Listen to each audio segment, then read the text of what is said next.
Ça fait bizarre, ça fait de la sensation. On dirait que t'es dans l'espace en fait. Jules vient de tester la voiture tonneau qui reproduit l'effet d'un accident de la circulation. Cela se veut bien entendu ludique, mais derrière ce qui peut ressembler à un manège, il y a un message, savoir bien porter sa ceinture de sécurité.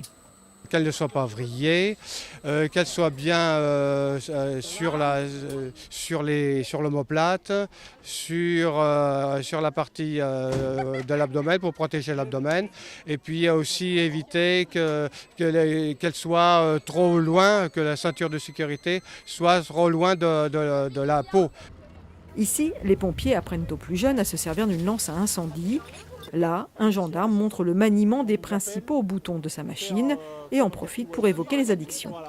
Je parle pas mal sur mon stand, là, des problèmes d'alcool, de cannabis, voilà, surtout avec les jeunes. Un fléau qu'on rencontre sur les jeunes permis, les permis probatoires, entre autres. Et du coup, les parents semblent séduits. Qu'ils apprennent des choses et qu'on leur fasse voir les choses. Le dialogue aussi est énorme.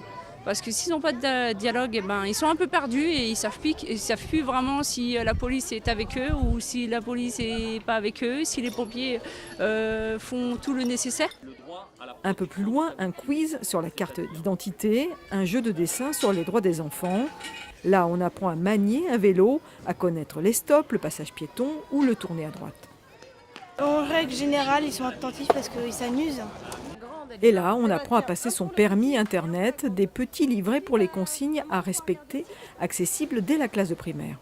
Ce dispositif a été mis en place l'année dernière, sur la fin de l'année scolaire. On l'a fait passer à 50 écoles du département et les enseignants qui ont participé ont demandé à renouveler l'action l'année prochaine. Donc c'est un projet qui a eu beaucoup de succès.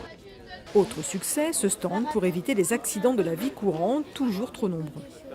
On n'a pas diminué le nombre, en gros, de morts, c'est toujours autour de 19 000 et 11 millions de blessés. Quand on parle d'accident de la vie courante, c'est la maison, les loisirs, le sport. Nous, on se cantonne beaucoup sur la maison, que l'on croit être un lieu extrêmement sécurisé et en fin de compte qui, ici ou là, cache quelques petits pièges dangereux. Une journée de la citoyenneté, donc pour sensibiliser à des thèmes très différents et toucher un public jeune, mais pas que. Je vais essayer de descendre, ça me casser la figure. Allez-y,